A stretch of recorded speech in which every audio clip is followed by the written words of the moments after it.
Okay. I think I'm sharing the right screen. One will hope. All right. I got this. All right. So let's go around the room and do introductions since it's a graduate class and just a few of you. How about you just introduce yourself, who you work with? Should we do one fun thing or one boring thing or one interesting fact? What should we do? On one random fact about you? Random. Random? Okay. One random fact. Go ahead. Introduce yourself. All right. Do you have one ready? Not really. You go. Me? Okay. Hello everyone. Half of the class is from our group. My name is Serap. I am working with them almost 3 years as a postdoc.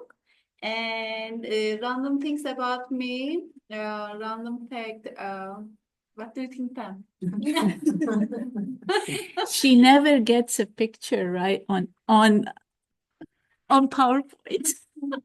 It's all her picture are distorted, either elongated or condensed. Nobody pray that your picture is not in her slides. Even I liked it. Elongated.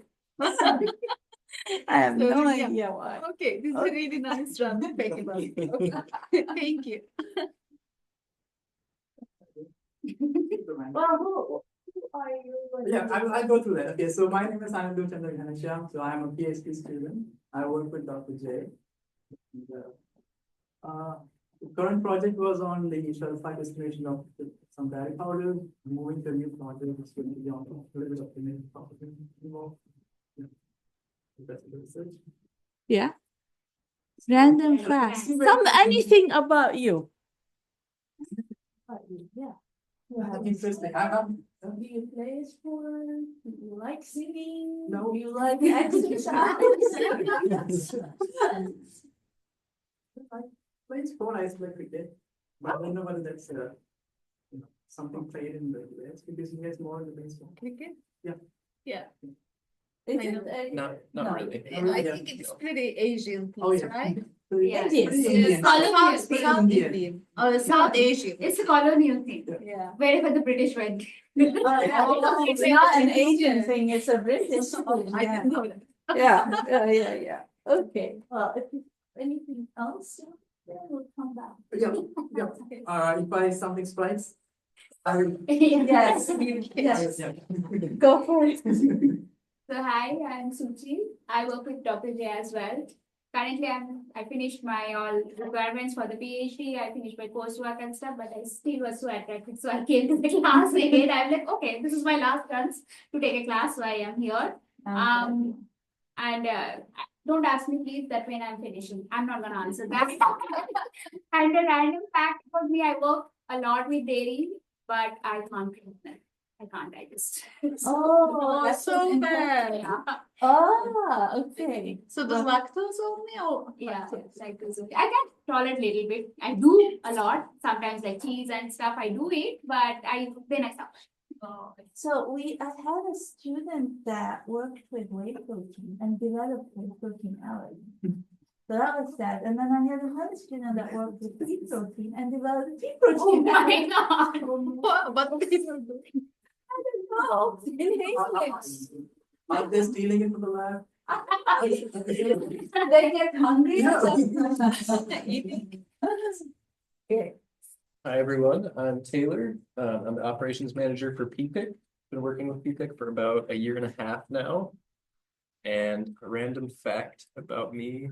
During my undergrad, I used to be a bike mechanic, so I like tinkering with equipment and machines and things.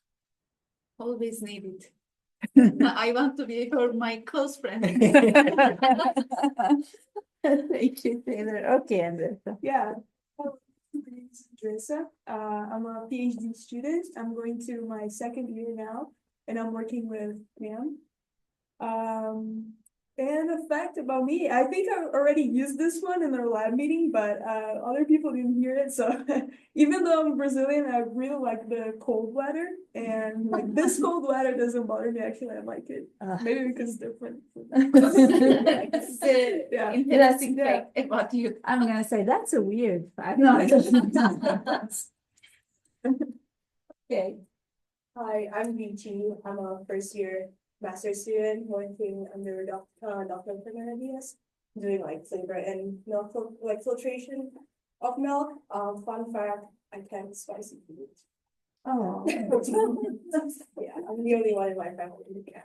you can't because you get sick, or you can't because you can't tolerate spice, or? No, I don't get like tummy like sick. It's just like I can't handle it in my mouth. Okay. Just like, well, sometimes I get like tummy sick too. But yeah, just like not get the bad views. Okay. Whereas 3 years, the king of spice, no, that's kidding. Actually, I was gonna be, well, that's another thing, but I'm Shay, I also work with BAM, I'm a master's student. And my research is on extracting protein from alfalfa and then characterizing it. And I've also used this fact in our lab meeting before, but growing up, I used to be allergic to Coke, specifically McDonald's Coke. What? Yeah. Or maybe I haven't used it yet. It was gonna go next year. I did outgrow it, luckily, so I can have McDonald's Coke now, but yeah, I used to throw up every time I had Coke. Wow, how did you discover that it's McDonald's Coke? Yeah. Such a specific discovery. Yeah. So, does the McDonald's produce their own Coke? Apparently they do, they have their own. Oh, really? I didn't know that. See, we all learned something. Good. Gavin? Yeah, hi everyone, my name is Kevin. I'm a first year master's student with Pam, but I've been working in her lab for the past 2.5 years. I just started my master's. My project will be on beans. So that'll be fun. A random fact is that I am going off the allergic trend, or yeah, whatever you guys are talking about allergics. I'm allergic to mold, like 60 different types of mold. Wow. Yeah, I don't know. I got tested when I was younger. There was like mold, aspergillus. There's like a lot of types. I'm just allergic to all of them. I don't know what that means. Maybe just like irritation. I get like in the fall, I get like irritation in my nose from like all the mold under like the leaves when they're like decaying. So Wow. yeah. Yeah. I'm Emily. I am a research specialist at PIC. And a random fact about me is that when I was like 11 or 12, I broke both of my arms within like a year of each other. Wow, I healed, but I am clumsy. If that was obvious. Wow, now you're telling?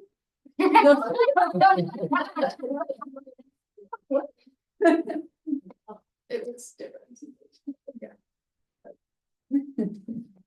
Hi, everyone. My name is Medora. I'm currently a master's student, I switching to PhD, and I work with extracting pea, chickpea, and oat protein. And I guess fun fact about me, I've used this one before, but I was born with 6 fingers. And I guess I'll also throw in that I also have an accessory toenail, which I'm wondering if it's like related to like having extra digits. So yeah.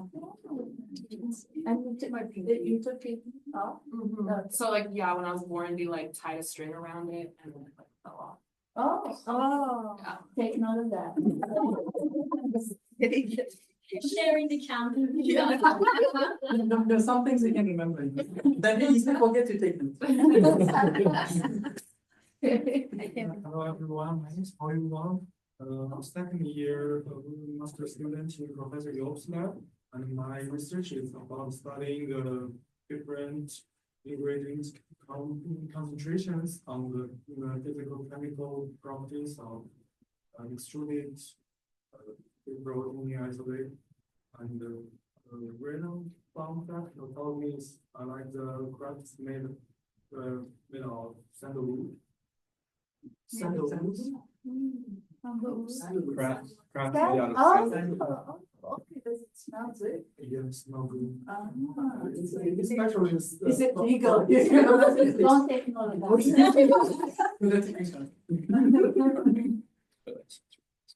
Wow. Yeah. Okay, hi, my name is Naya. I'm a senior at J, and now I work. I recently started to work on the writing on the very organized way, liquid communication, compared with the destination. And There's your topic for presentation. no. The random fact about me, maybe I'm in the wrong place. I'm really good painter. I have a lot of painting exhibition in Iran, and I don't know why I'm here, but I like it. It's not just you, actually. Yeah, but I None like of us the know why design. you're. None of it. And not just you. But he doesn't know why you're here too. That's what he said. Yeah. You can do the scientific things. Yeah, but I always think that after PhD, I never continue. Can you draw a protein for me? That I could use in my presentation. Gertrude. Hi, my name is Gertrude, and I'm Gertrude Ojiko, and I also work at PIPIT as a research specialist. I started in September, and I knew my actual birthday when I was in Handle. I think that, but I thought it was Handle. I think I shared this with lots. I thought it was normal until I took a try for. I thought people would turn when the year begins to turn a year older. So apparently it wasn't, it was just our family thing. We didn't celebrate birthdays, it wasn't our thing. So yeah, it turned out my birthday was started in time, and I didn't have to turn a year older when the year began. And yeah, Okay, well, you all know me, right? So, what's that? Fun fact. Well, random fact. Okay, Yeah, this is hilarious, you guys. So on Friday, last Friday, I went to give a talk at Fargo meeting, so by the North Harvest Bean Association. So I gave a talk, and at the end, I was telling them what we're doing with the beans. And then when I was done with my talk, they presented me with an award, and I didn't know that I was getting an award. So I was humbled, nervous. I took the award, and like, thank you so much. They took a picture with the award. I took a picture with the award. I went back to the table, sat down, I looked at the award, and I couldn't stop laughing. So you know what the award was? Friend of the Bean. Friend of the Bean Award. Honest to God, if you want to see it, it's a plaque in it. It's in my office. Stop by, I'll show it to you. And then, of course, I posted it on my Instagram story with Johnny Cash music saying, "Look at them beans." You know that song? Very, very fitting. So make way for the Friend of the Bean. Okay, so that was the best award I've ever received in my life. Okay, so that's random. Are you taking notes? Like, I got an award, they make it specifically to give you an award. I have no idea. But let me tell you that I didn't know about the award, but it was funny that when I started my presentation, the person before me was talking about reading, and I was bored to death. Everybody in the room was almost crying out of boredom. So I just wanted to bring back the room to life. So I said, "Who here loves beans?" And then only two people like, "No, who here loves beans?" I was like, "Yeah, beans." I was like, I truly performed as Friend of the Bean.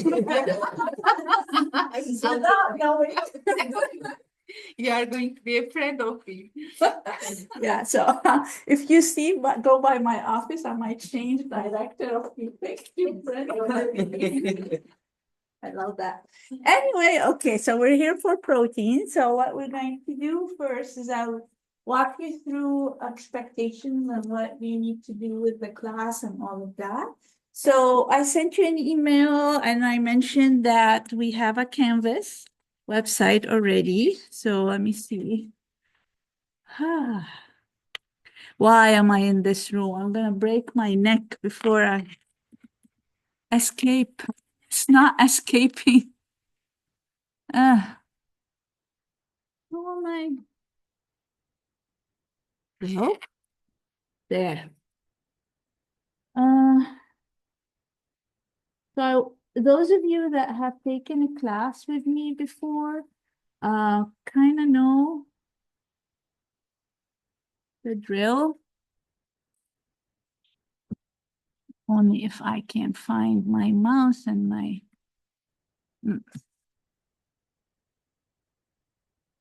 So if you go to the Canvas website for the class.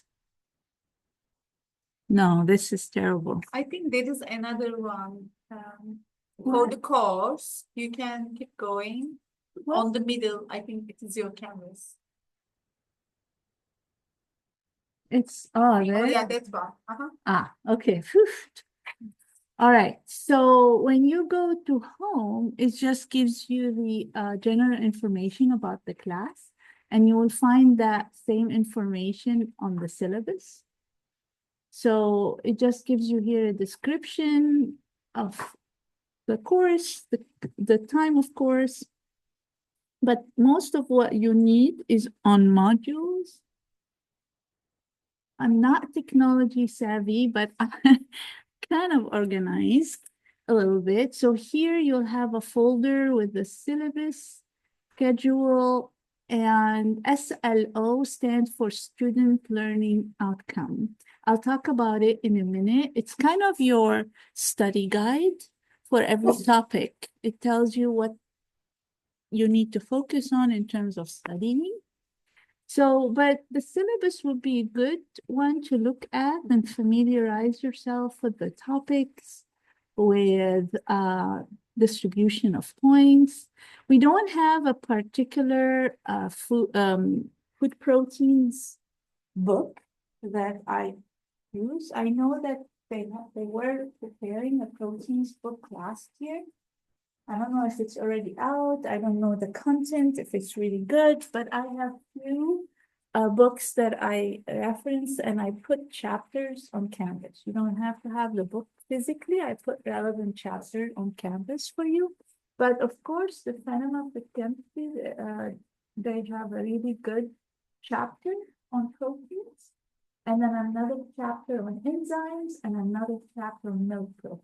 So these are three good chapters that would be good as a reference. I won't ask questions directly from the book.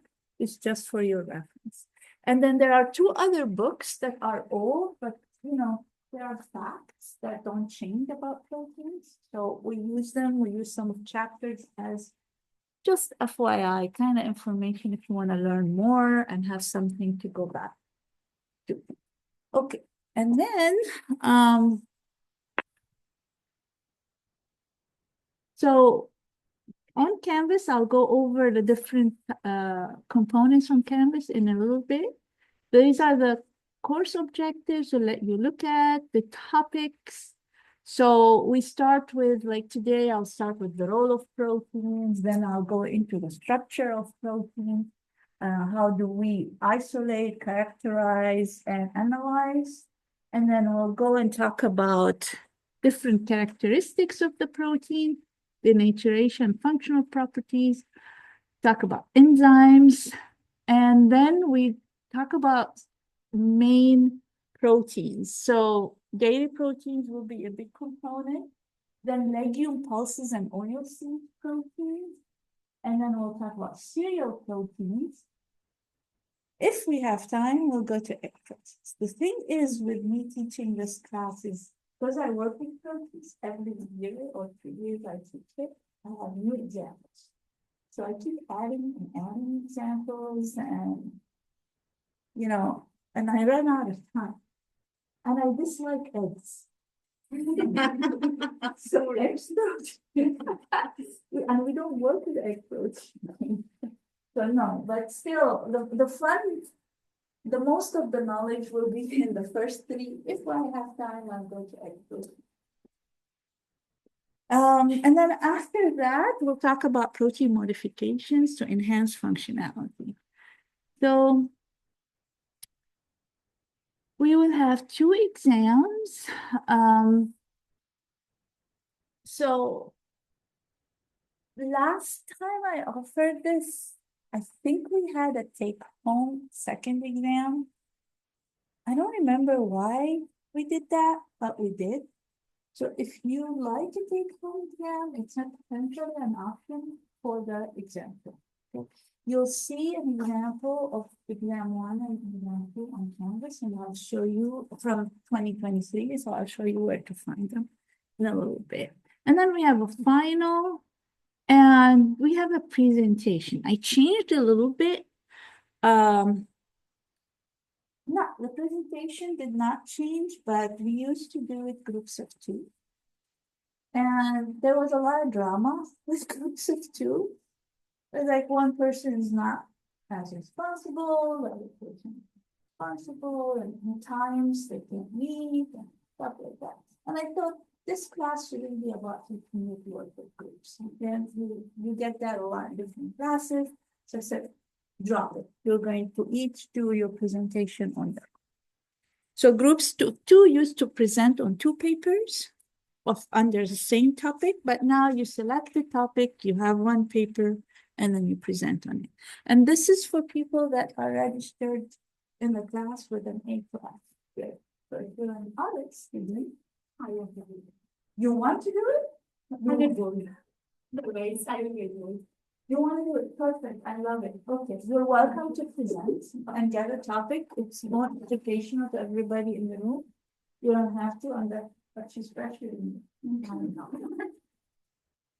Are you taking notes? I'm intimidating her. I mean, I'm not good at debates, so even if I do so bad, it's not gonna matter. No, nobody does so bad in the class. You all do great, and it's a great learning experience for everybody involved. I'm gonna try to see how doing a presentation one person instead of two would work. If you like it, you like work independently, we'll keep it as such for future years. Yeah. This is like what exactly is the A research paper. So what I have, I'll open it. Let me get out of here. So I have, oh, it was in the syllabus actually. So let me go back.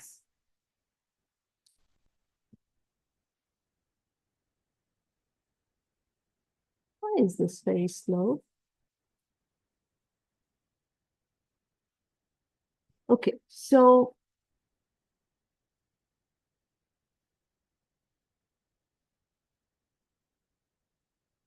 I said 1 to 2 recent articles, but it can be just one. But if you want to cover a topic and you find that it would be nice to talk about 2 complementary papers, you can do that. But in general, it's one paper on a certain topic. So I have another document with presentation topics. So we cover protein isolation and characterization. So that's a topic that we have ample examples of research papers on protein isolation characterization.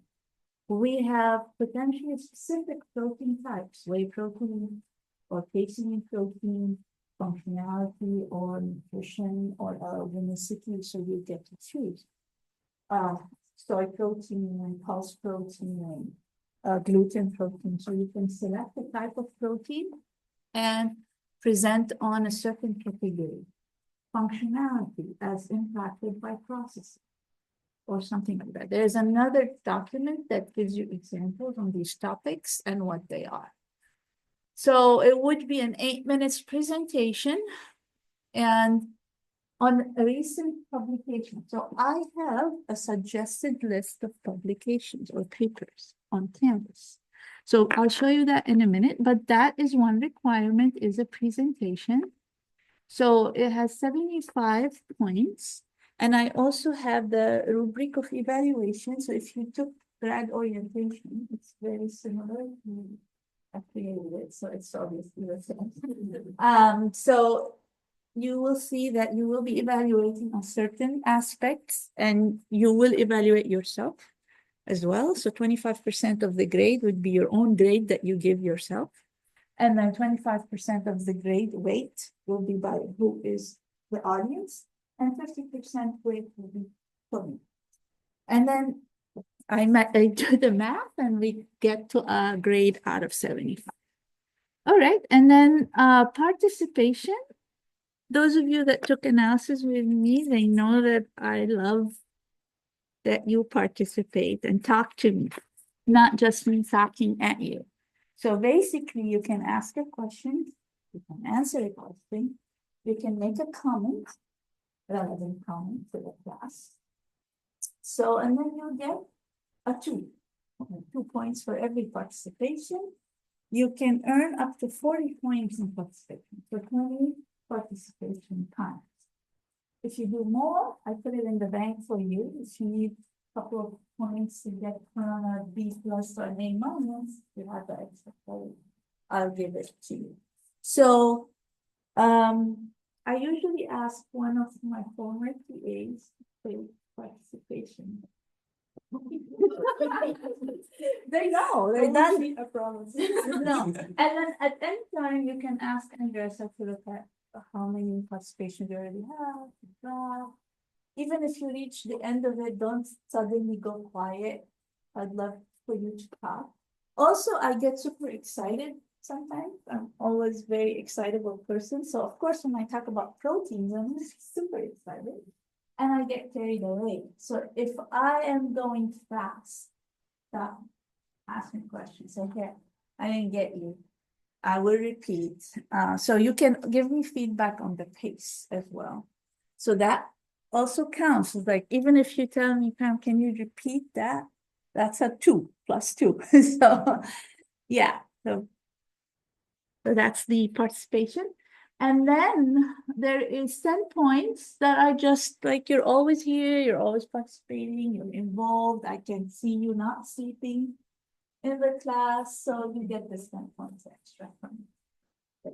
Yes. And then there is extra credit. I can walk into the class anytime. Everybody here will get +5. Good days, I feel good day, just everybody gets +5. And I offer a lot of extra credit opportunities. I'm not one to say you have a homework and do homework and it's part of your grade. No, I don't like that. I want you to be responsible for your own assignments outside of class. If you do it and turn it in, don't expect that I will grade it. It's not for grading. It's for you to do the work, to study, show me that you did it, you get extra credit for that. So you will see on Canvas, some weeks have a practice set of problems. You'll see them already on Canvas. As you study, go in, you'll see relevant exercises for you to do. Once you complete it, give it to me, and you get your extra credits. Okay, so that's the grading scale is a little different than undergraduate. The grading scale, I think as a graduate student, it's B- to be considered as passing. You know, what is B-? As an undergrad, it's C-, but B- in this class is 74 to 77%. So I don't want you to worry too much about grades. Nobody failed proteins in the past. I'm sure that nobody does. Don't fixate that I want to get an A, I want to get an A. Don't do that. Fixate on learning and everybody will do well. So don't worry about grades too much. It's not about grades. That's why there's a lot of extra credit opportunity, because really it's not about the grades, it's about the learning. Okay, so that's the syllabus. Take time looking at it carefully. The schedule is there for you to kind of look ahead and see what we're covering. Sometimes I'm behind schedule, which is normal. I get carried away. But at least it will have the fixed date of the exams. When is spring break? And when we start student presentations, and then the finals as well. So you'll have that as your reference. Let's see. So there is presentation information folder.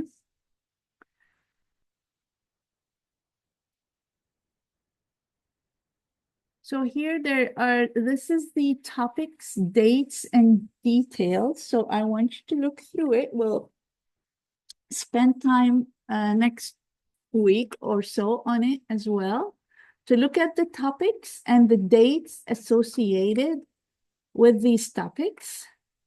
And we have 8 students that are registered for A to F in this class. So I expect 8 presentations. So we won't have duplication of topics. There are so many topics, you won't feel like there's going to be an issue with that, but first come, first serve in terms of topics. And then topic 1, we will have 2 presentations on it, and topic 6 will have 2 presentations. The rest of the topic, 1 presentation each. So April 2nd, for example, will have 2 presentations on this topic from 2 different students. And then we'll have on April 9, 2 different topics here, and so on. When you see the date twice, that means 2 topics or 2 presenters on one day. And the last topic, because there are going to be a lot of different protein modifications, so it's worth to have more than 1 presentation on that topic. So review this, and we can talk about it next time after you review it, and I'll bring with me the sign-up sheet for the topic. I already have 1 student selecting a topic, but I'll bring that with me next time. It'll take 5 minutes or so for you to select the topic, and we'll put the date of your presentation. So the topic, the date, and then your name. But please do read and ask me questions next time if there's anything that you need clarification on this, the presentation requirements. So also under this folder, you'll see the rubric. So it tells you what you will be, when you present, what we will be grading you on, or you grading yourself as well. So that's the evaluation rubric. Do review that so that it helps you with putting together your slide. And here are suggested articles for presentations.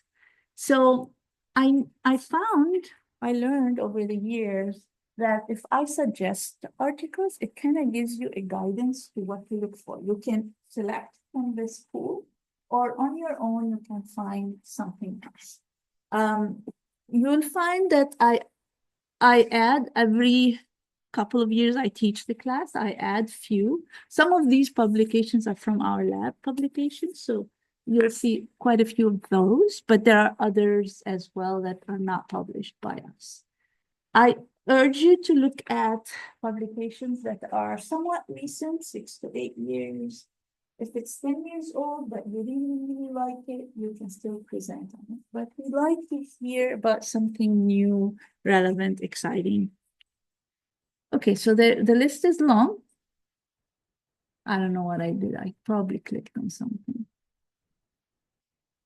Oh, I did click on something.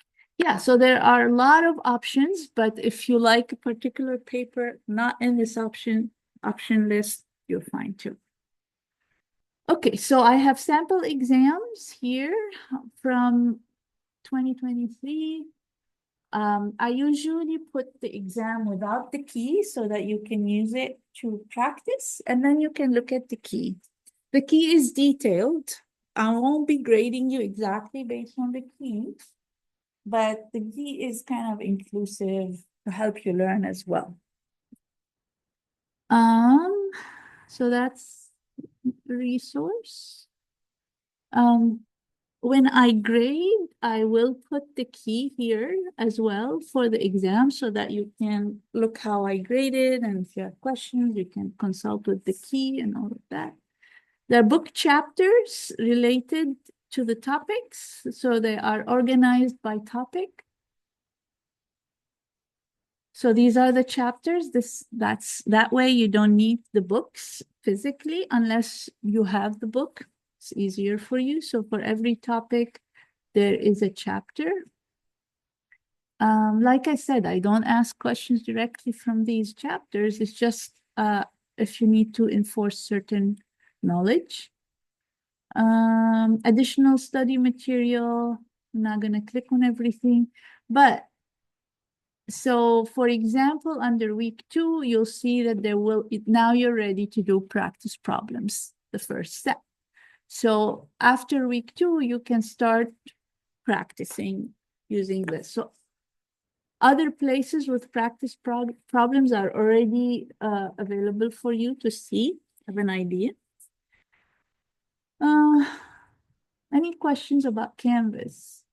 I'm not gonna put assignments on Canvas. There's no really assignment. There's only exams and presentation, and then the homework. Just make sure if you type it, give me a copy. If you write it, take a picture of it. It's not for me to grade. It's for you. Okay. But you can ask me a question, of course. Like if you're not sure the answer of the question, definitely ask. All right, so was there anything else I needed to show you? Yeah, I will record the lecture. I will post it on Canvas. So it's there for you if you want to re-listen and enforce certain topics.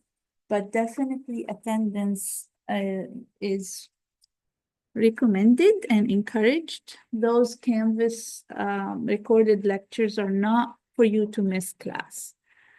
Okay, so that's it. Any questions about the class in general? Piece of cake? Huh? Who is scared of this class? You are? Oh my goodness. Why? Why are you scared? Or not scared? I mean, why?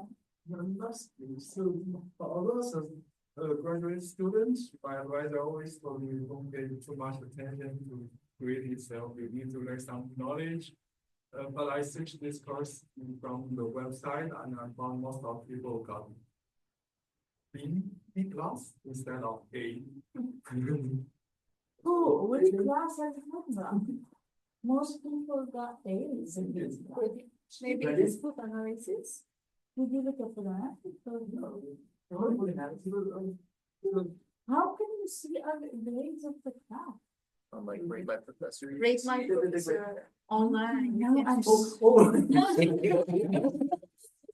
No, No, I want to look at grades from last year, last time. I don't remember what the grades were. I'm so intrigued. Hold on. I'm so intrigued. What was the what? Let me see. Let me see. Wait. Don't trust anything you hear right now. Ago decided to like compile like stats on all the professors and classes. And so they can see the distribution of like grades. Okay, so let me count the grades.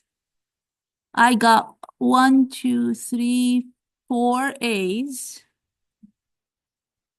And then 1, 2, 3, 4, 5 B's. So 4 A's, 4 B's. Yeah. What's that? Students gave you with their own trouble. Oh, they graded me? No, the grades of the. I was like, I got a B? What? I'm very competitive. I can't get a B. What? I was like, yeah, well, anyway, let me tell you, B in this class is pretty good, you guys. It's a B still.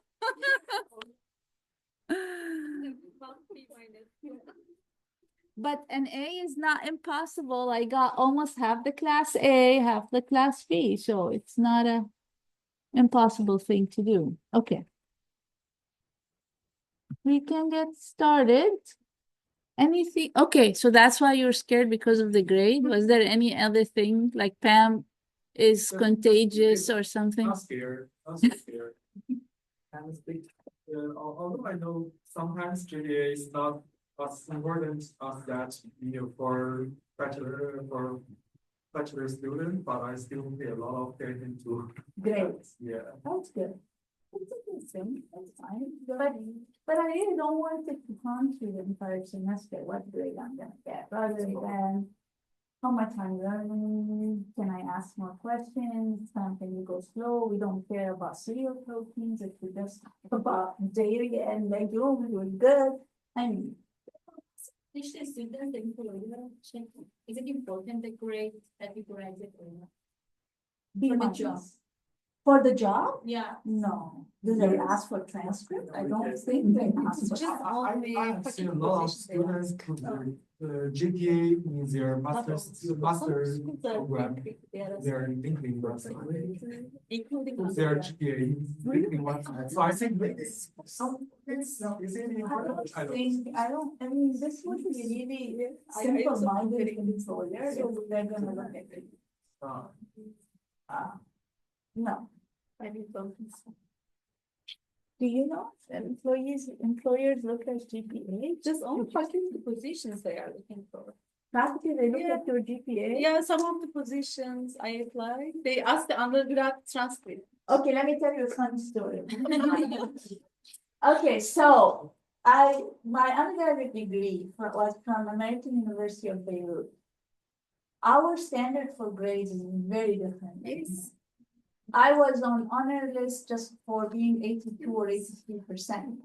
But I didn't know when I came here, I didn't know that 82 is crap here. It's like, sorry, it's not good. So I was telling my students, I graduated with 83% and they just laughed at me. I didn't say that. 80%, hold on a second. So if I were to, I wouldn't have gotten this job if I put the GPA on top of it.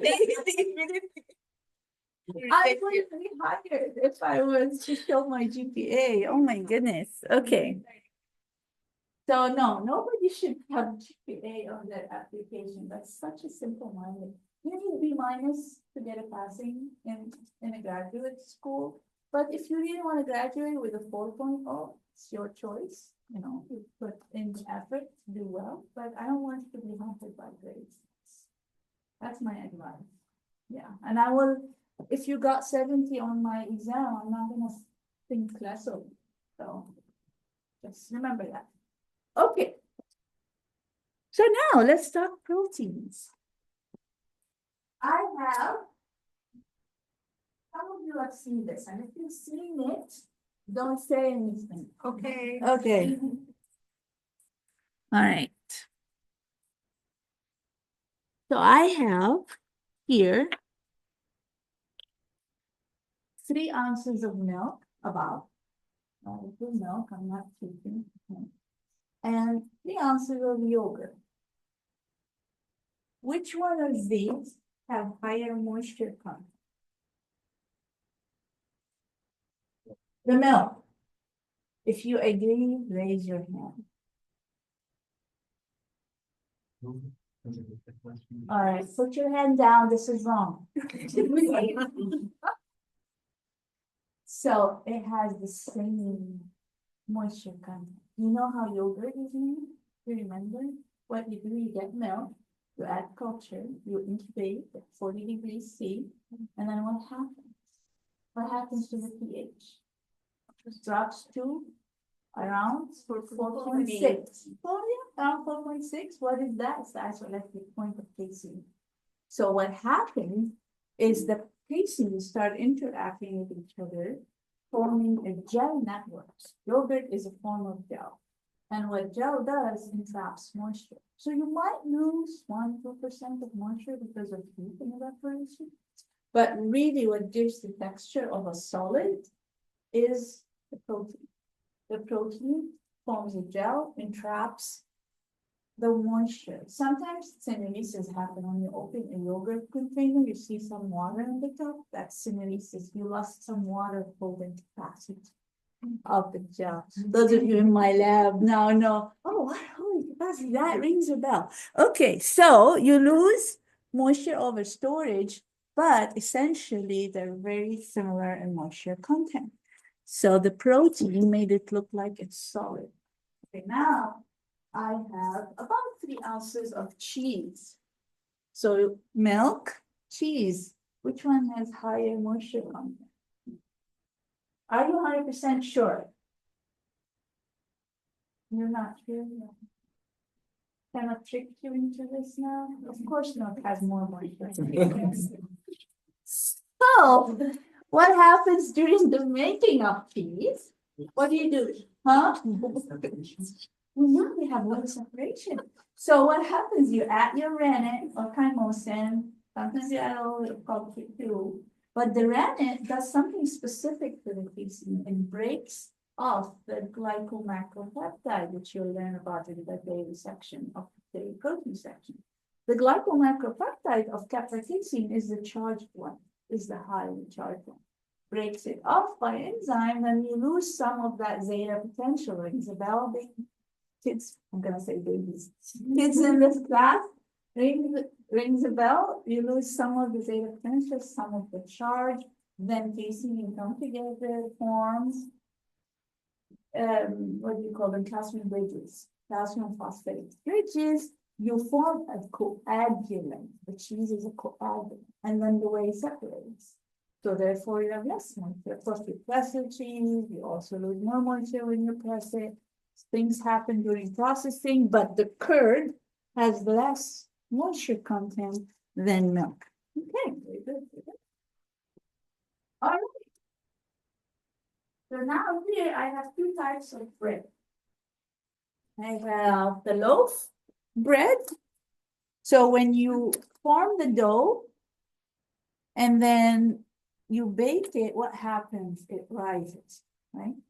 And then it doesn't collapse because the gluten gives it its strength and then hold those air cells so that you don't have a collapse structure. So you have this viscoelastic structure, which is a really elastic, nice. It spreads and it maintains. You really need a little bit of force to break it. Okay. Now there's another kind of bread. Who knows pita bread? It's the best bread on the planet. So how do you make pita bread? So you get the dough, you extend it, and then you bake it, and at very high temperature, like 500 degrees Celsius, pops open. So you have almost immediate evaporation of moisture. You have that vapor, and then it all pops. But it stays the shape and size as you have extended it. So you need more viscous dough, less elastic. So you want it to spread, you don't want it to be too elastic. So the type of flour used for this bread is different than the type of flour used in this bread. So what is in wheat? What wheat has that controls gluten? Gluten? Is there gluten in wheat? Gluten for wheat protein. There's no gluten in wheat. There are gluten for wheat protein. Okay, so gluten is formed. I formed it this morning. Gluten is formed when? Yeah, you form the dough. There's the dough. So you form the dough. Very nice, viscoelastic dough. But what's else in there? You have your fiber, your starch, you have a lot of different things in there. And then if you wash, after you let it rest and gluten has formed, you did the kneading, you denatured the protein, gliadins and glutenins interacted, formed the gluten matrix. When you wash the starch out, you end up with this gooey thing. Have you ever worked with gluten? Have you ever seen gluten? It's really fun to play with.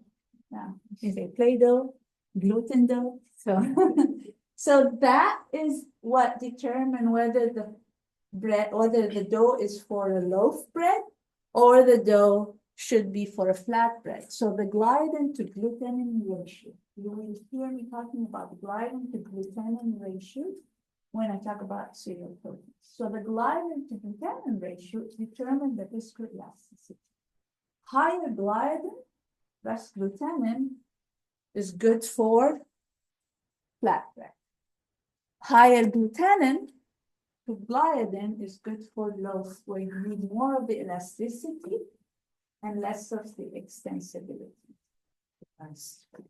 Is the ratio the same points to one gliadin to Huh? like when you put one gliadin points, it can be like it's the ratio same points. The gliadin to glutenin ratio? Yeah, What do you mean? like the same forming the gluten. Oh, no, forming the gluten could be, you form gluten anyway, so the ratio could be 2 to 1. Gliadin, gluten, you still form those, you still form gluten, but that gluten is weaker, more extensible than a gluten formed with 0.8 ratio, 0.8 to 1 ratio, 0.8 gliadin, 1 to 1. Right, so they will have more elastic, so it's hard to extend. When I cover the lactate, I'll show you pictures of only glutenin, only gliadin. Yeah. So the ratio impacts whether it's going to be more extensible or more elastic, basically. Was that determined based on the strain of the wheat? Like Yes, the yes, wheat? yeah. Based on the wheat variety, you will determine whether you have higher or lower gliadin. And usually the higher gliadin to glutenin ratio wheat is cheaper than higher glutenin. Does it matter how you use? Huh? Does it matter how the date and the hours, depending on how you cook it? Or The cooking of the dough of the bread. Well, there are so many parameters that will impact the gluten formation and the cooking. So let's say you have a whole wheat. The fiber will interrupt the formation of the gluten. So you will impact the quality of that bread. It won't be as elastic. The loaf volume won't be as big. So there's so many different, and then the fat content will play a role. The starch characteristic, amylose to amylopectin ratio, there's so many things. So protein does not exist in void, in vacuum. But in general, high gliadin to gluten ratio, you can use flatbread. Otherwise, you'll be super frustrated kneading and trying to spread that bread, and then it shrinks back. And then your loaf will be thick, not nice and thin. When you open it, it's really thin. If it is thick, that means, well, either you used the wrong flour or you didn't put muscles into spreading that bread. Now, if we look at a different big product, so this is pound cake. You like pound cake? Yeah. So, pound cake. So, look at, you hardly need any force to break that. So what's the main protein in pound cake? Egg. You put a little bit of flour, but mostly it's egg. So you don't have that viscoelastic property. So you rely on the egg protein to emulsify, to foam, to give you that cake structure. Okay, so let's see what else. I still have more. You like jelly? Jello, jelly. What type of protein usually is in gelatin? Okay. If I can open. Oh, I should have moved. I didn't, I got excited. All right. So jelly. I think this is old. I'm worried to do the right trick. Let's see. Usually this is old. It's been sitting in my fridge probably for years. So you flip it, it doesn't fall. It is really, really nice gel. There's some water here, you can see some things happen. It's 8. It shouldn't be like that. So what do you think is the percentage of protein in this jelly? There's one. Okay, so you're right. Around what? So 1% protein, rest is water and sugar. So 1% protein is formed as gel. We will learn that different proteins require different protein concentration to form. If you try to use whey protein, let's say, to form a gel, you get at least 5% protein. If you want to try, you do soy protein, anywhere between 10 to 12.5% to form a gel. If you're using very bad pea protein, what's the percentage? 30. 20. Oh, 30. 30, I think. So that's very sad protein when you're using 30% protein to form that. So different protein, different structure, different characteristics allows it to form different, used in different food products. Okay, so that's the thing. All right, now I have this for a different illustration, but do you work out? Do you work out? I know you do. You work out. Do you drink high protein beverages after an exercise? Right? Do you usually look to see how much protein you're getting? Do you know that in order for a product to be claimed as high protein, it needs to have at least 4.2% protein? So that's by the FDA requirement. It needs to have 4.2% protein. Imagine 4 grams in 100 grams of water. Try to put 4 grams of pea in water. I don't know, I'm picking on pea. It's just not soluble. Whey protein, on the other hand, is very soluble. So in this product, we have hydrolyzed whey protein. So they hydrolyze collagen. So these are soluble proteins, and they hydrolyze them really so that they are readily available. When you drink it, when it regenerates your muscles after an exercise. So you have those essential amino acids that go straight or very quickly into the bloodstream. Isoleucine, for example, is a very important amino acid for muscle regeneration. It goes straight to the muscle and it helps rebuild or regenerate the muscle. So beverages, clear beverages are very attractive. Do you prefer clear beverages, Shri, or a pea protein chocolate beverage? When you go to pick, you saw a clear whey protein beverage. Do you go with that? I'll just look at whichever is higher protein. Okay, but usually you can put much more whey protein in a beverage than you can put plant protein. And usually whey protein is really good because it stays clear. Try to put pea protein, becomes milky color. That's why it is usually they add flavoring like chocolate flavor so that you don't get bothered by how murky it is or how cloudy it is. Okie doke. All right, so this kind of table summarizes quite a bit of what I said in terms of, I don't know, is it normal to see this panel down here? Yeah, anyway, so it kind of summarizes when we talk about proteins, when we say functional properties. So the protein, if it's soluble, very soluble, then you think of application, beverages, concentrate, shakes. If you think about, you want really good water holding capacity, you think of, okay, the meat and the sausage, and you don't want synerese. Sometimes they add whey protein to yogurt. So in addition to the whey that is in milk, they add additional whey protein to help with holding water and preventing syneresis.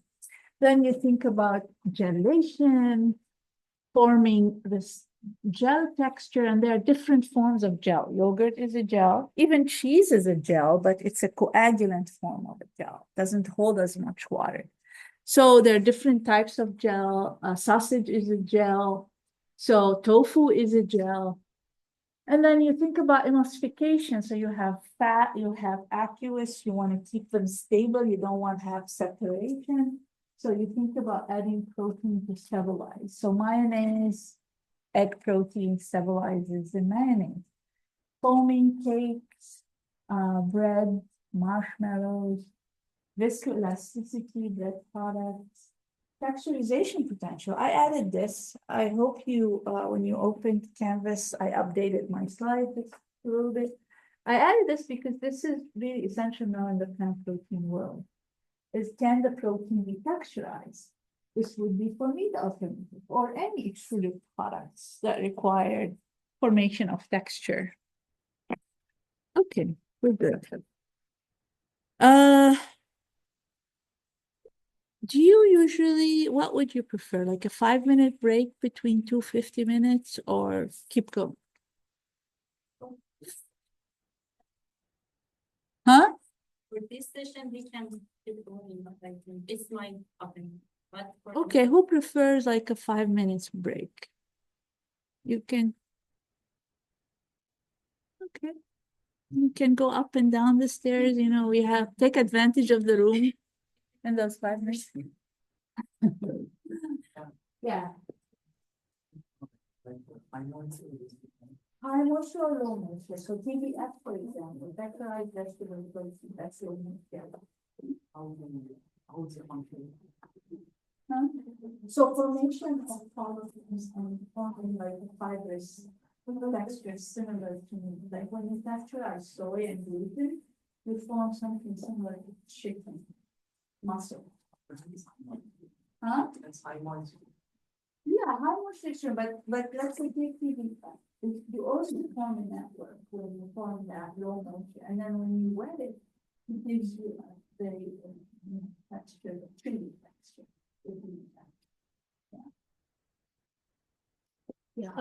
Which baked goods requires gelation? Which baked goods, everything is like, you know, you kind of form it like the cake is some sort of a gel as well. Because we are entrapping, yeah, the cake, for example, is it some sort of a gel because it entraps water, okay? But it's also a foam because it entraps air. It's also an emulsion because you have fat. So it is, yeah, and yeah, so. And when we talk about texturization potential, how do we measure it? Is there like a, because, you know, like gelation would measure like. Yeah, how do we measure it? Very good question.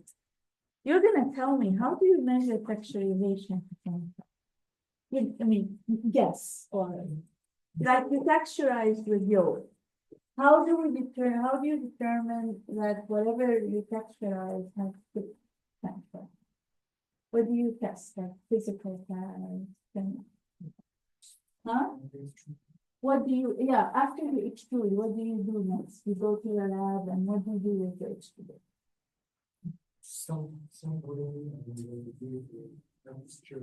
Analyze it, exactly. So there are physical tests that you would do. So texture analyzer, for example, you can determine something we call total texture profile analysis. Texture profile analysis, where you do the chewiness, whatever first bites, cohesiveness. the Yeah. viscosity is not characterized with texturization potential. Viscosity, well, it can correlate to texturization, that's because it also correlates to water binding capacity and alpha capacity. Yeah, I guess that was my question, is like, are there other characteristics that are better for texturization? Yes, so I was, yeah, exactly, I was gonna say, we usually correlate gelation and water holding capacity and molecular weight distribution to potential to texture. Also, amount of sulfide groups, surface hydrophobics, everything we do in the lab, if you think about it, we correlated to, did it texturize well? How do we determine that? By a profile texture analysis, texture profile analysis. Or we can do sensory as well to kind of compare. I think they do the bulk densities, right? Bulk density, you also look at, we can do FTIR, like for Rachel's work, we did FTIR before and after texturization to look at secondary structure of the protein, how to, there's so many things. Like they do a stretching kind of thing. Yeah, Different probes there, like Yeah. how long you can go and. exactly, so you can use different probes to do different analysis with the texture analyzer. Yes, I have a question of going back to the beverages. Yeah, So if you look at the ingredient labels for a lot of them, they have a mix of like hydrolyzed protein, isolate, concentrate. Yeah. Is there a reason they would use like a mix, very good, instead of or is one. it just like cost? There are so many different factors. So they combine isolate and hydrolysate for multiple reasons. Hydrolysis, if you put all of it, hydrolysis, what's gonna happen to the taste? Bitter. Most of the protein hydrolysate in the market, because you break down these polypeptides, generate peptides that will be more sour, more bitter, like flavor will be bad. Even for weight protein? Yes. Oh, especially for weight. Yeah. It's a problem. That's why they mix it, because you also want the hydrolysate so that you quickly regenerate your muscles, because then digestion will be shorter, absorption will be faster. So you do that combination, and definitely cost pays. So then, does it matter, like, in terms of quality of protein in that beverage, does it matter if it has more, like, I don't know, like also? So with whey protein, whatever you put in there, acidic acid, yeah. Whether you hydrolyze or you don't hydrolyze, your body's gonna hydrolyze it, it has complete amino acid, acidic acid is not impacted. But if you process soy protein differently or pea protein differently, digestibility can go low. You can degrade lysine, lose that, acidic acid is very impacted. Great question. Everything we're talking about will be expanded in different lectures, but this is great to put. It's like a piece of puzzle when we start with this class. We talk about things and then we dissect. You'll see that I'm going to talk about amino acid. Oh, you're going to hate it because I'm going to tell you, guess what?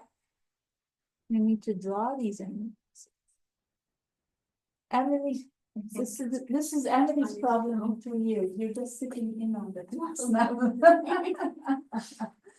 So the reason I tell you this, you have to trust the process, because the R group of amino acids are different. I'm going to talk about those. And if you know the R groups, you know what I say disulfide linkages. Oh, what does disulfide linkage? It has to be cysteine. It cannot be tyrosine that is involved in disulfide. So you really have to trust the process. It's annoying, but it's essential. Okay. Let's build some knowledge check information. Protein functionality in food systems can be affected by denaturation state of the protein. Who wants to define denaturation of protein? Simple terms and then more fancy terms. Unfolding of What's that? the unfolding of the protein. Simple term, protein denaturation, unfolding of the protein. Going from its original state to another state. So going from what it naturally existed as to a different state of existence. Okay. And more sophisticated. Anybody wants to give a more sophisticated answer? That's structure that, for example, that's secondary Ah. tertiary. Yes. It's the unfolding of the protein and changing the secondary, tertiary, and primary structure, Yeah. but preserve the native structure. Very Native, good. yes. You're really hitting it on the head there. So you have the protein. We're going to talk about primary structure, secondary, tertiary, quaternary. You all have taken this in some form in previous life. So we're just going to put it more kind of refresher and say the protein can be denatured at all of these levels. Quaternary structure, it's not really denaturation. It is dissociation. Quaternary structure is multiple polymers associated. So there's dissociation and association. When we talk about denaturation, it could be at the tertiary level where you have bonds broken and unfolding because of some bonds due to certain stresses break. And then denaturation can reach secondary state. So secondary, like changing alpha helix to beta sheet, or changing beta sheet to random coil. So you're changing a native form to different stats. So that's secondary. What is the denaturation at primary? It's a liquidation. Breaking the hydrolysis. That is denaturation at the maximum level, which is primary. You just ruined the protein, you broke it up. Yeah. So yes, so denaturation, then what is our group? What is our group? Yeah, that it's not always aliphatic, so it could be different form. But so you have the chiral carbon in the middle, you have that carbon covalently linked to a carboxyl group, and it's also covalently linked to amine group. And then you have the H group. The R could be anything. And the R determines a lot of things. So that's the R group. We'll talk about it in more detail. What is a thiol group? Sulfhydryl group. So this is a thiol group. This. You can hear me say thiol, sulfhydryl, SH, they all mean the same. Okay, so now answer the question.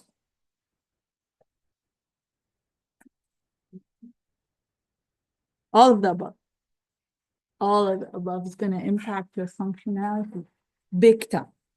So we're going to talk about that in detail. All right, so following is always true. What do you know? I don't expect you to know, but what do you know?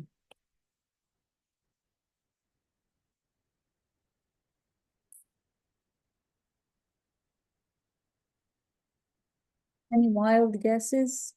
College ball moment? B and C. Huh?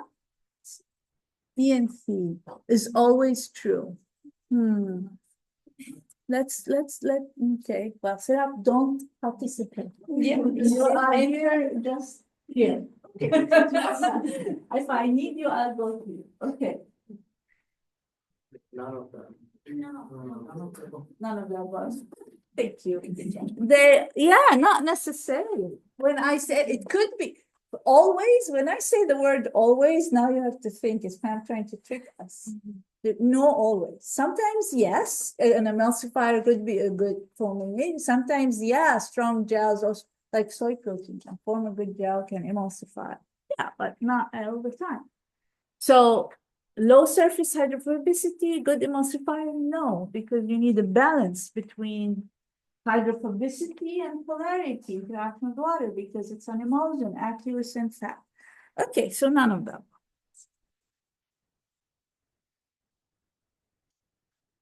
Okay, so, you know, it's hot topic. Proteins are becoming hot topic, you know.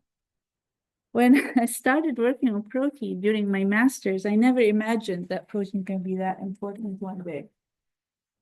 And in 2015, when I went to as a sabbatic work with cargo, and then I heard protein everywhere. It was like, oh my gosh, finally it happened. Proteins are important.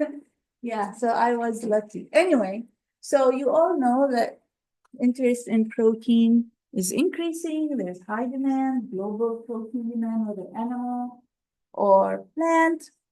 We are increasing, we're having an increased demand in protein, especially with growing population. Because we want to feed people, we want more protein through our agriculture systems. So if we look at in 2022, the market value was around 80 billion for all protein ingredients, animal and plant. So, and they anticipated at the time that the compounded annual growth rate will be about 6% annually.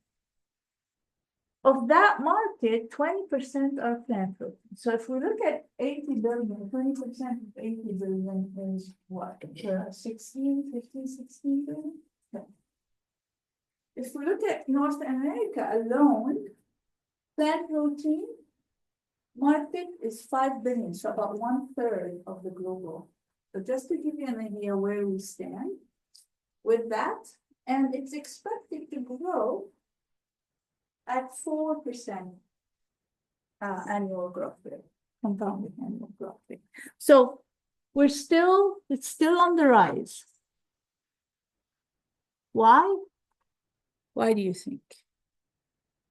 Why the protein demand all of a sudden skyrocket? Carbohydrates. The people found that needed. Oh, so they found carbohydrate is bad, fat is bad, so let's eat proteins. Good, yeah. Population? Oh, yeah, population growth, so more food, yes, but what's specific about the population that you think has changed? All population. All population, that's good, Buying vegetarian, that's capacity good. also increases. What's that? Buying capacity of people also increases. Socioeconomic status. So people start becoming more able to buy more expensive food, and protein is expensive. But yes, understanding that protein is related to health is more associated, because carbohydrate is bad, fat is bad, protein is still okay. Especially carbohydrates. Huh? I think especially carbohydrates. Yeah. Yeah, don't tell George. Yeah, so that, and also the aging. You have more people live longer, so now we have to feed them. And it's good also for old people to consume protein because of reducing muscle loss or rate of muscle loss. So there are a lot of things happening. So population growth, socioeconomic changes, understanding that protein is related to positive health aspects. And then, but there is a differentiation in developing countries. They are consuming more meat of animal. In developed countries like the West world, are starting to consume more or wanting more plant protein because of a lot of factors.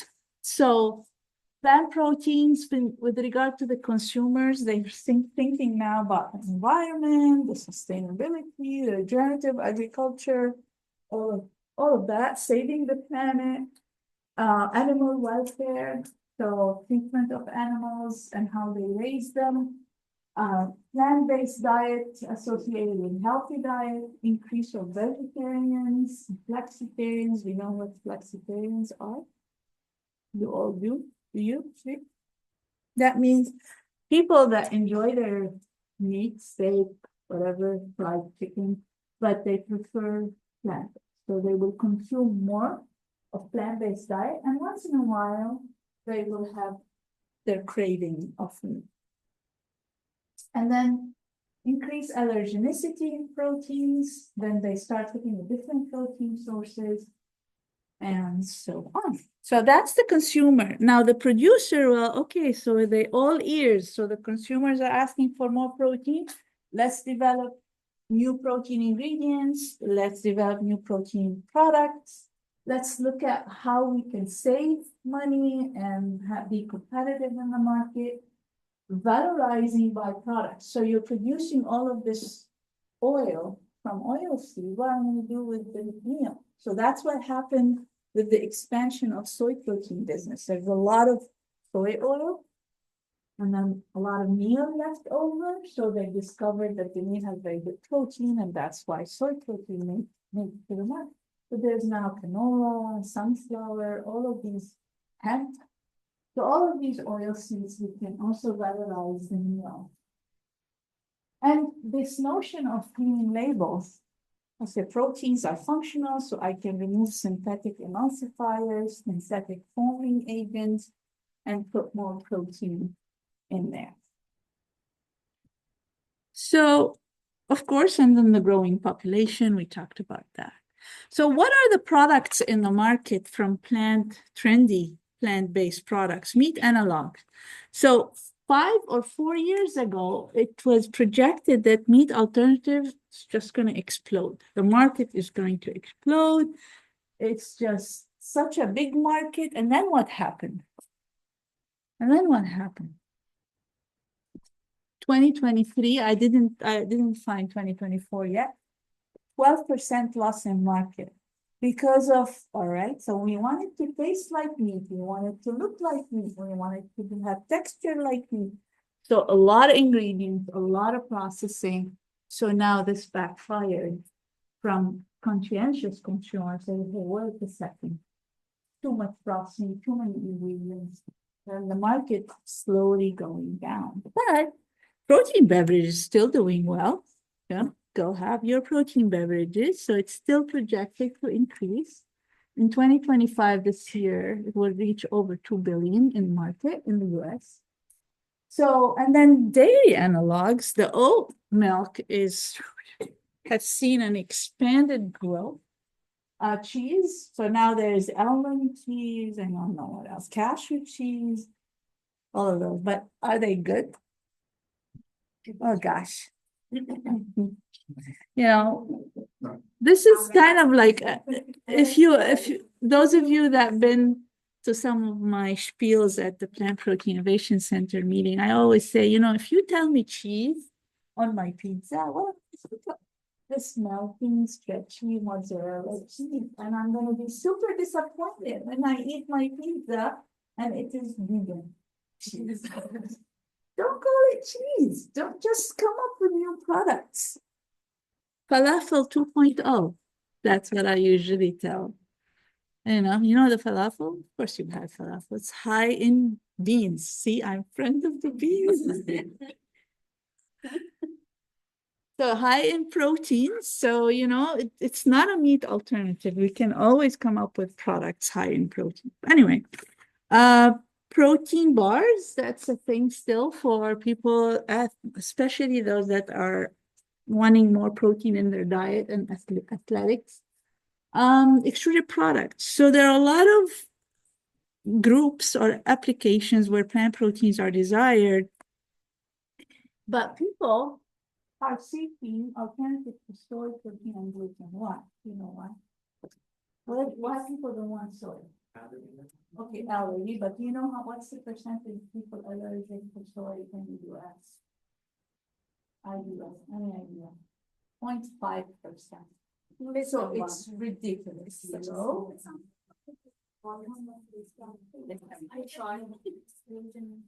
estrogen, okay.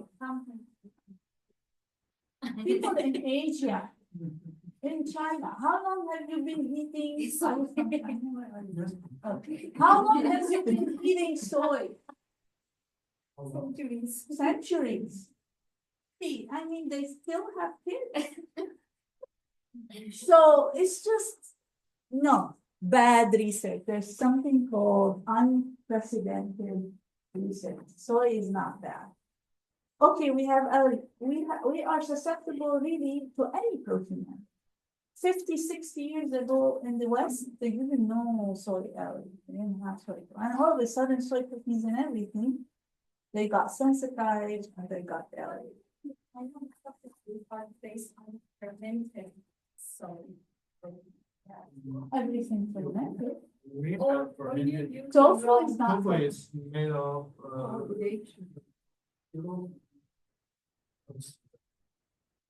tofu is made of Tofu is not fermented. There is fermented tofu, but there is tofu that is made directly from soy milk. You remove the okara and then you have soy and you add calcium something and then you form a gel. So basically we are susceptible to any sort of protein. I mean, soon pea protein can become an allergen. Wait for it. It will be. So it is just all of a sudden the exposure, allergenicity, GMO. 90% of soy in the US is GMO, but it's GMO to 5 pesticides. So it doesn't necessarily mean it's bad for you. Gluten. This is really something super annoying. When I go to the supermarket and look at the nut bar, I mean, since when nuts have gluten? So why are you're making the consumer dummies? You are really uneducating the consumer. By just marketing to make business, to make money, you're just telling the consumer, oh, it's free of gluten, must be great for me. I'm not gonna eat gluten. Why? We've been eating wheat for centuries, you guys. Oldest one. Huh? It is the one of the oldest. I know. It's like, don't put gluten-free on yogurt, for example. Please. Maybe the facilities. It's just crazy. It's becoming, the marketing is becoming super bad, and the consumer is not educated. They don't know. Well, even my own family, when I said I'm doing food science, oh, you're gonna be a good cook. What? What's about? And I have a brother who's super annoying. I mean, really was like, oh, so you did a master's on bread and PhD on dates. Wow, I can teach your lectures. So it's already the consumer is not educated. And now we do this to them. We tell them that your nut does not have gluten in it. Huh? If you follow any health advisor, I don't know what to call them, not a, like, they are not trained, but they give the lectures, and everything is bad for you. Yeah, the food bloggers. When you grow everything at home, like how much you can grow at home. Yeah. And it's so expensive, like expensive fruits and microgreens And this organic and organic. trees. They're so Yeah. expensive. Yeah, I know. So now, but this puts me in business. I can do a lot of plant protein research. Other than Until they prove that is also a what's that? Until they prove it is also a Yeah. And they don't want to hear me say that. So when I tell the pea protein ingredient company, wait, it's gonna be the big thing soon. And then they say, we don't want to hear it. La la la la. Okay. So yeah. So why are plant proteins challenging? Oh, Do you have a question or you want to answer the question? Okay. so why not soy, not allergen? Well, people, because I was telling you, they are, soy-free, Oh. gluten-free. You just think it's bad. And then, organic, we don't want GMO, it's just bad, not education, not good education. So the consumer doesn't want soy and gluten anymore. So the producer expanded on other products, the researchers are happy, I can research beans till the end of the century. So until beans become allergenic, so. Anyway, so why are plant proteins challenging? So let's look at, we're gonna learn a lot about the protein structure. Look at this little beautiful whey protein. Tiny little protein, very hydrophilic on the surface, loves water, not a quaternary structure, singular. Whey protein is, if it's beta-lactoglobin, it's 18 kilodalton, alpha-lactoglobin is 14 kilodalton, small molecular. Look at soy protein. Oh my goodness, this is a legumin, one form of soy protein. It's a quaternary structure. It's made up of 6 it's polymeric protein, 6 subunits, large, 300 to 400 kilodalton. Like the whey protein is 18 kilodalton, soy protein is like that much bigger.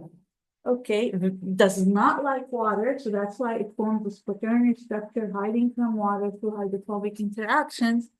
So it's very challenging.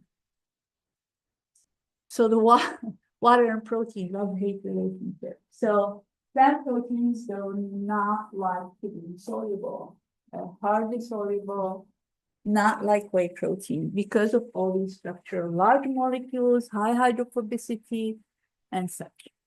They also denature when we process them.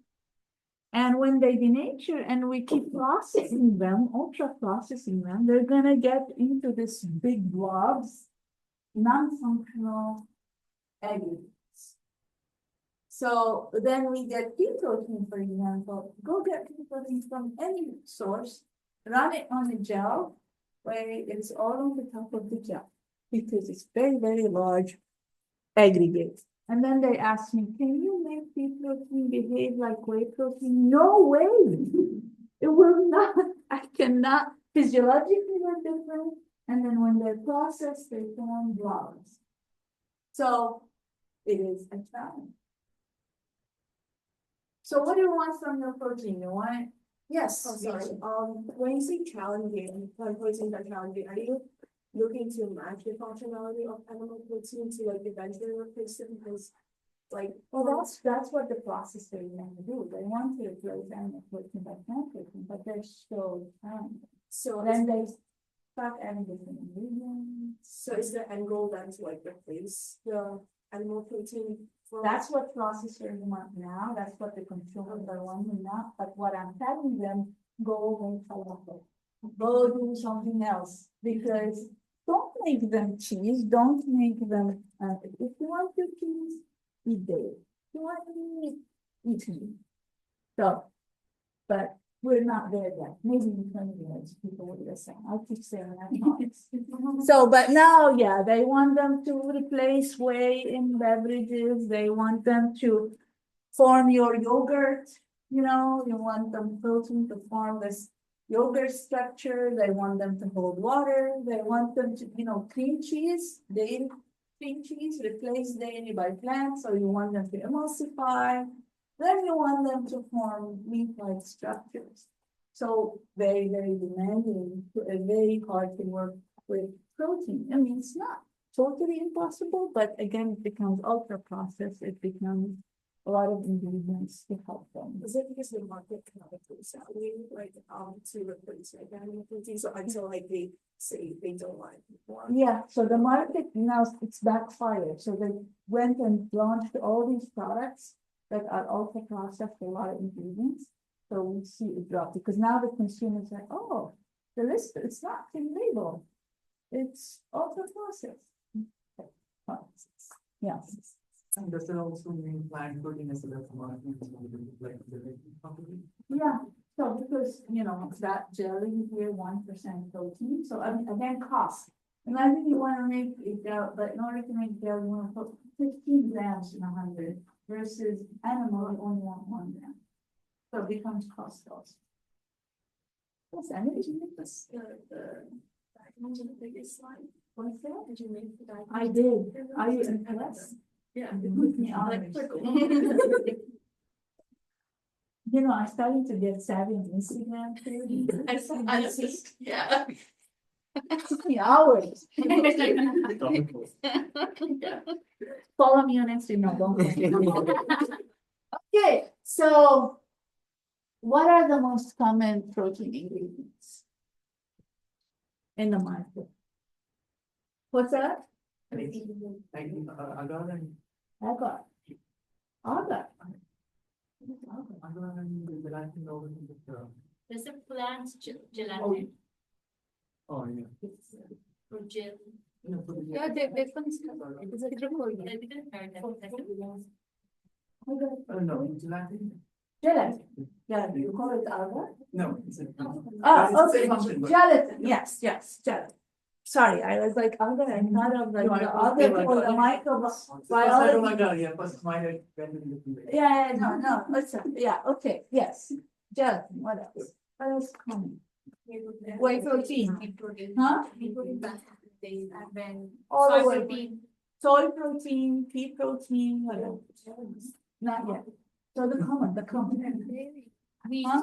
Casein, right? Egg white, wheat, vital gluten. So yeah, so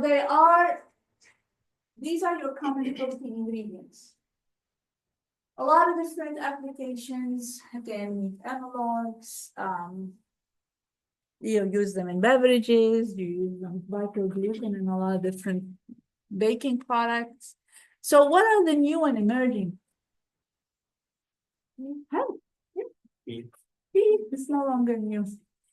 It's been but yeah, fungal, alfalfa, chickpea, Fermented or beans, beans, yeah, bean protein concentrated. air protein, oh my gosh. Oh, yeah, this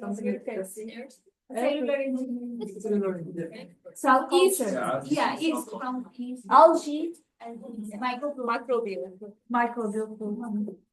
Yeah, so the list is huge, but these are the common ones, traditional. Casein protein, so there's sodium caseinate, there's calcium caseinate, there's casein hydrolysate, there's whey protein concentrate. Even in whey protein concentrate, there's whey protein concentrate 34, 60, 80. What does that mean? That means the percent of protein in your concentrate. Then there is the whey protein isolate, then there's the whey protein hydrolysate, and then there's the whey protein membrane filtration versus whey protein chromatographic separation. So many whey proteins, but they're good. Okay, then there's your soy flour, soy protein concentrate, soy protein isolate, egg protein, cereal protein, whey protein, and their hydrolysate. So these are your traditional protein ingredients. And then now you have peas is no longer, yeah, it is the fastest growing protein market right now, is the pea protein.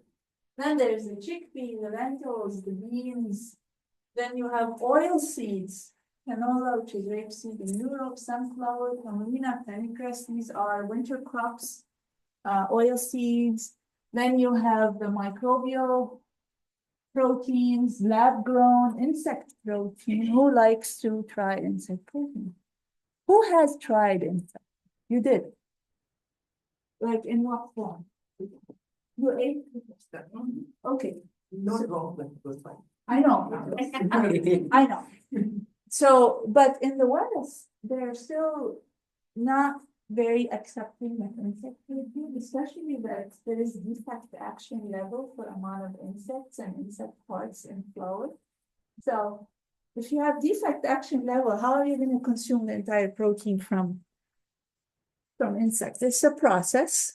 And then there are other, oats is growing, hemp is growing. Look, I put alfalfa there for you, just for you. All right, and then potato, corn, and the list goes on. Okay, so we have many years of business in our lab. So join our lab, leave your professor. No, just kidding.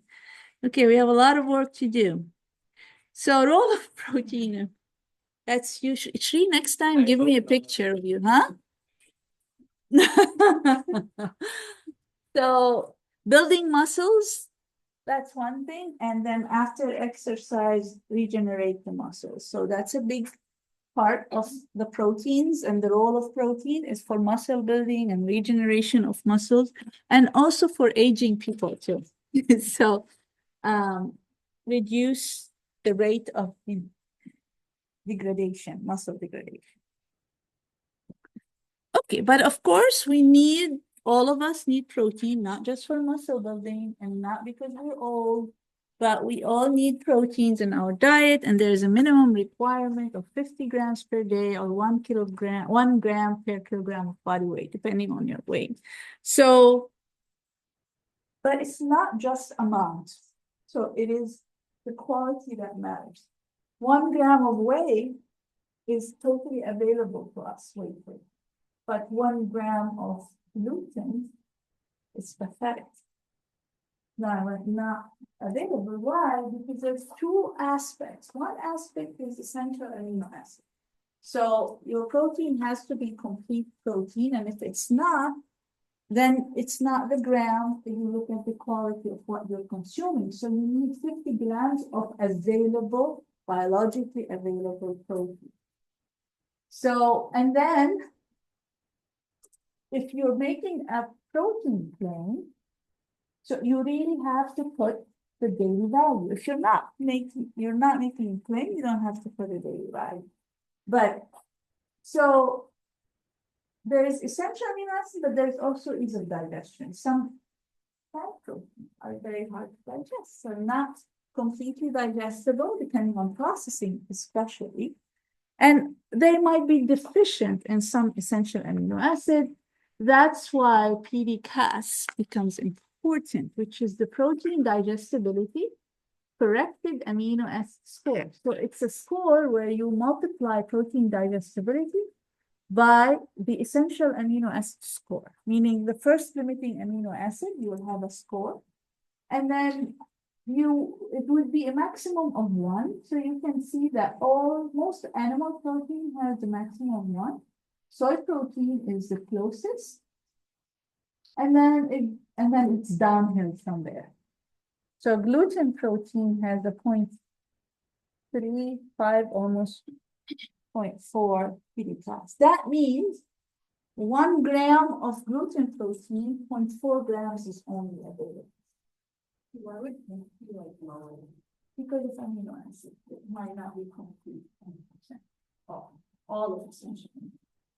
Because it's not the digestibility, because animal protein is digestible, but it's the amino acid.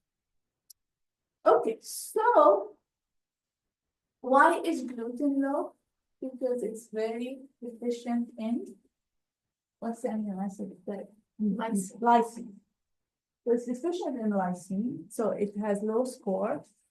Therefore, if you want to make a protein claim, you need to make sure that the amount that you put of gluten will give you the available amount that you are claiming, biologically available. So you take into consideration digestion, and you take into consideration the first limiting amino acid.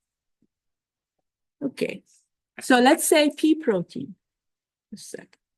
Let's say pea protein has 0.8 kilocalories. So 10 grams of pea protein will only give you 8 grams of available protein towards your daily requirement. So then on the nutrition label for that pea protein, you put 8. Would they have to put 8 or? No, you can put they the content. You put the actual content because based on your Caldal or Dumas, it is the amount of protein you have. But daily value, you multiply the content by the kilocalories and then divide it by 15 grams per day to get the actual value. So the daily value takes into account the pea. Yes, absolutely. So if you, yeah, exactly. So you would multiply 10 grams by 0.8, you get 8 grams. 8 grams out of 50, not 10 out of 50, because 50 is your daily requirement. See how it goes? For pea protein has 0.8. Yeah. Oh. Hands up. Or, yeah. Hands up. It's good. Well, it's a good stuff anyway.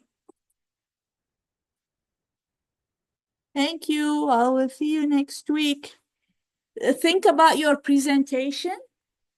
Topic, read.